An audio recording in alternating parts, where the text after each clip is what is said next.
Assalamualaikum dan salam sejahtera kepada semua pelajar perakaunan yang dikasihi.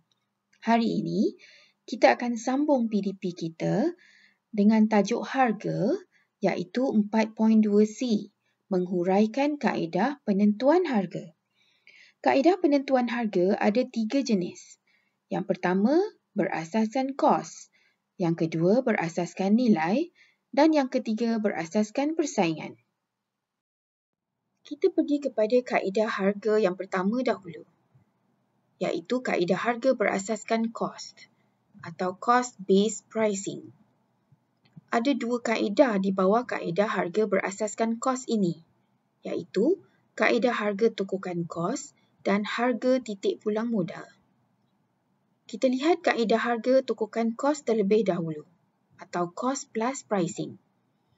Kaedah ini melibatkan penambahan markup piawai kepada kos sesuatu produk.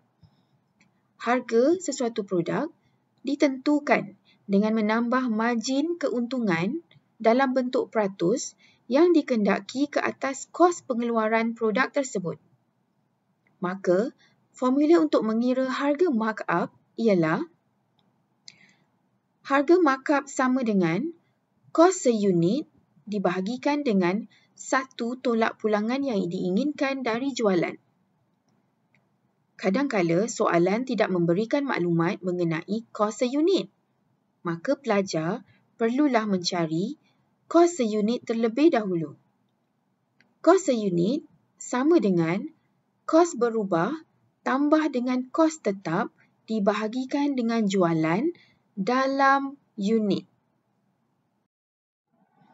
Kita lihat satu contoh pengiraan. Dalam pengeluaran komponen komputer, kos-kos terlibat adalah seperti berikut.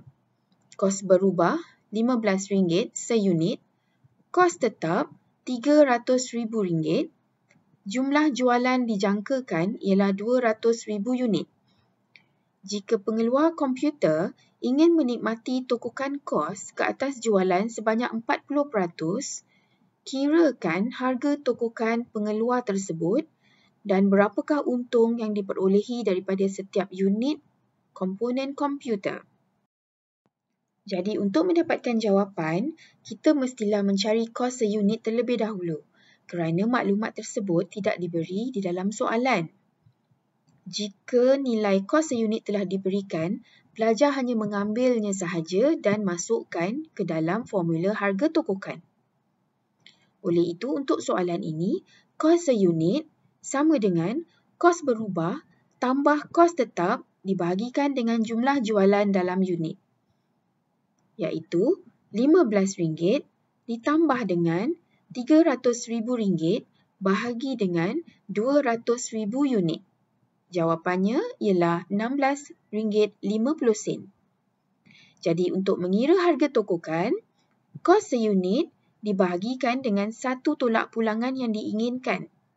Maka RM16.50 tadi dibahagikan dengan 0.6.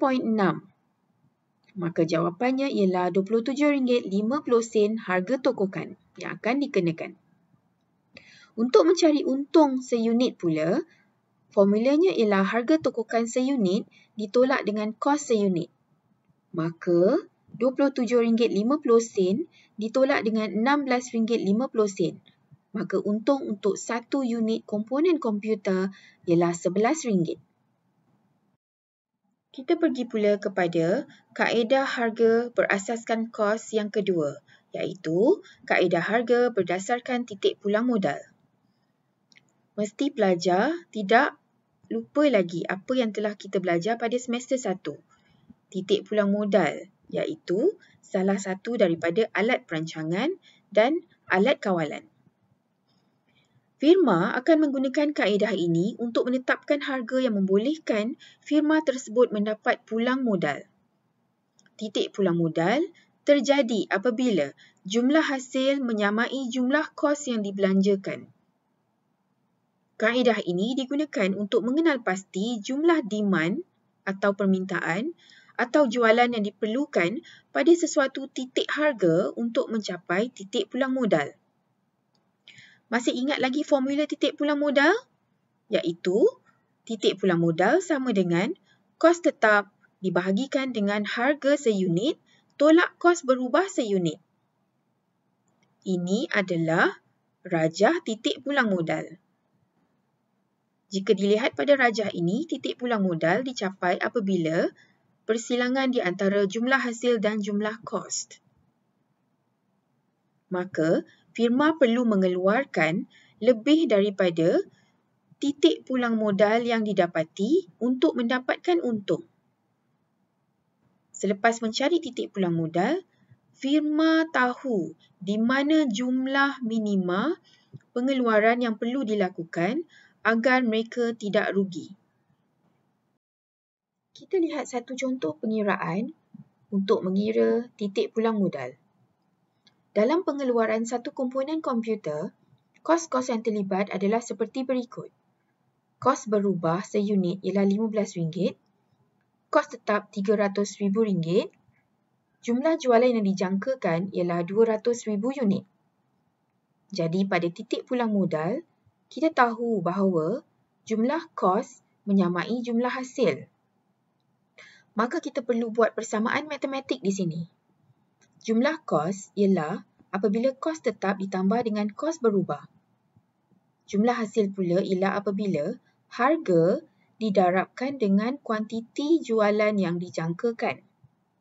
Maka RM300,000 ditambah dengan 15 darab 200,000 unit menyamai 200,000 P. Maka harga yang perlu diletakkan ialah RM16.50. Oleh itu, jumlah unit yang perlu dijual untuk mendapatkan titik pulang modal iaitu tidak untung dan tidak rugi ialah kos tetap dibahagikan dengan harga seunit tolak kos berubah seunit, iaitu RM300,000 dibahagikan dengan RM16.50 tolak RM15. Jawapan untuk TPM ialah 200,000 unit. Maka, untuk mendapatkan keuntungan, syarikat boleh membuat antara dua cara berikut. Yang pertama, dengan meningkatkan harga jualan seunit melebihi RM16.50 ataupun meningkatkan kuantiti jualan melebihi 200,000 unit. Berdasarkan pengiraan di sebelah, firma perlu menjual 200,000 unit pada harga melebihi RM16.50 seunit atau menjual melebihi 200,000 unit pada harga RM16.50 seunit. Kita pergi kepada kaedah harga yang kedua, iaitu kaedah harga berasaskan nilai. Kaedah ini menggunakan nilai produk berdasarkan kepada persepsi yang diterima pengguna dan bukannya berdasarkan kepada kos penjual. Syarikat akan menetapkan harga produk yang diinginkan berdasarkan penerimaan persepsi pembeli terhadap nilai produk. Oleh itu, penentuan harga akan bermula dengan menganalisis keperluan pengguna, tanggapan nilai dan harga yang ditetapkan untuk memadankan nilai dengan tanggapan pengguna tersebut. Contohnya, harga chicken chop lebih murah dijual oleh penjaja di tepi-tepi jalan berbanding di hotel kerana persepsi pengguna bahawa nilainya akan mengambil kira persekitaran dan suasana eksklusif di hotel tersebut. Mari kita lihat beberapa contoh. Selipar yang dijual di pasar malam, roti canai di mamak, atau kedai buku di tepi-tepi jalan.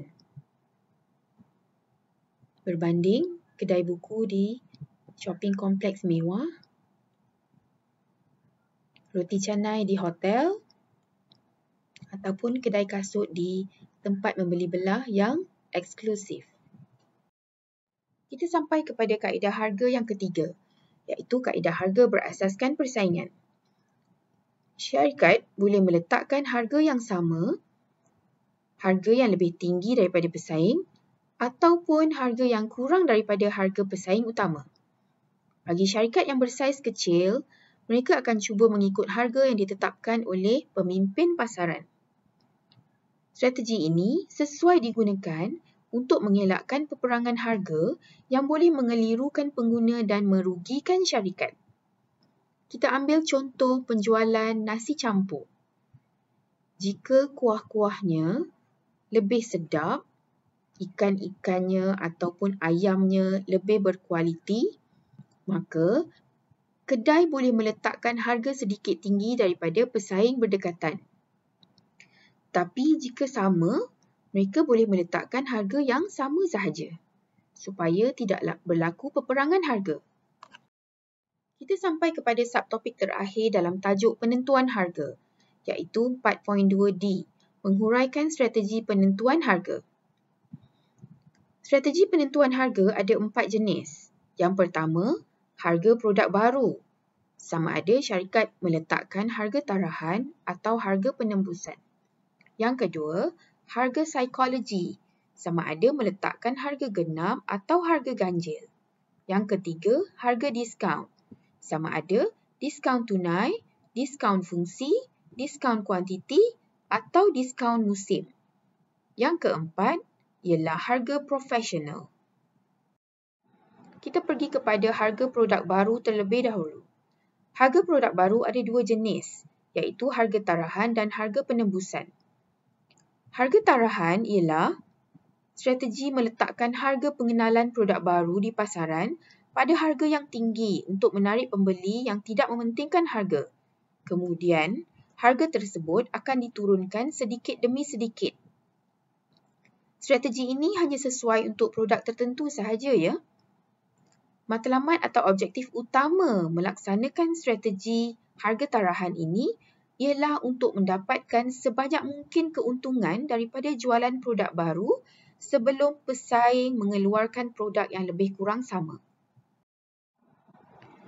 Strategi harga tarahan ini sesuai bagi produk yang mempunyai imej dan kualiti yang tinggi dan kos pengeluaran yang tidak terlalu tinggi, supaya apabila harga diturunkan, syarikat masih lagi untung. Apa tujuan harga tarahan? Yang pertama, ialah untuk menarik pembeli yang mementingkan kualiti, bukannya harga, ya. Yang kedua, untuk menunjukkan prestij dan kualiti sesuatu produk.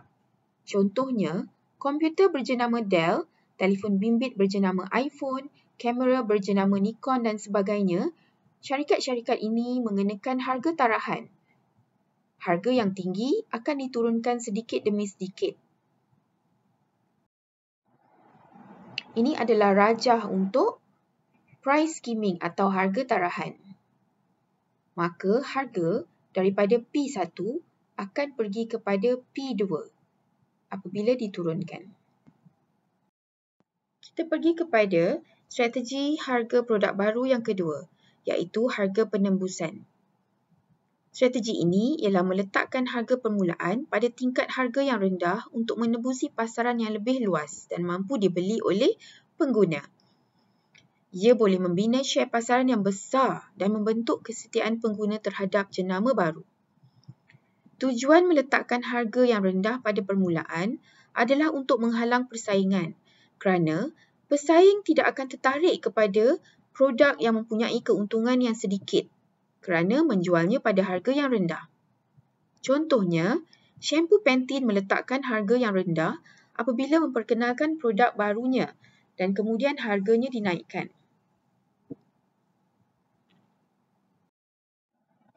Ini adalah rajah untuk penetration pricing ataupun harga penembusan.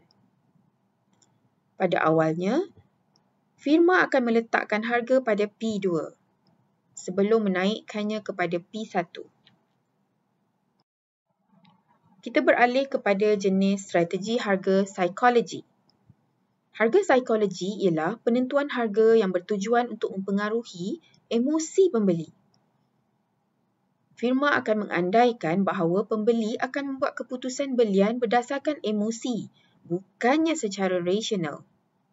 Ada 2 jenis harga psikologi, iaitu harga genap dan harga ganjil. Harga genap digunakan untuk menggambarkan imej eksklusif kepada produk. Contohnya, pengguna akan membuat anggapan bahawa sepasang baju yang berharga RM100 adalah lebih mahal dan lebih berkualiti jika dibandingkan dengan harga sepasang baju bernilai RM99.90, walaupun hanya berbeza 10 sen. Manakala harga ganjil pula ialah harga yang diakhiri dengan nombor ganjil dan menunjukkan produk itu lebih murah. Contohnya, pembeli akan membuat tanggapan harga ganjil baju RM99.90 adalah lebih murah jika dibandingkan dengan harga genap iaitu RM100, walaupun bezanya hanya 10 sen. Strategi penentuan harga yang ketiga ialah harga diskaun. Harga diskaun ialah harga tawaran yang diletakkan adalah lebih rendah daripada harga asal. Pelajar mesti selalu melihat harga diskaun. Harga ini ialah untuk mengurangkan harga bagi tujuan memberi ganjaran kepada respon pelanggan, seperti apabila pelanggan membayar dengan lebih awal ataupun untuk mempromosikan produk syarikat. Harga diskaun terdiri daripada 4 jenis. Yang pertama, harga diskaun tunai.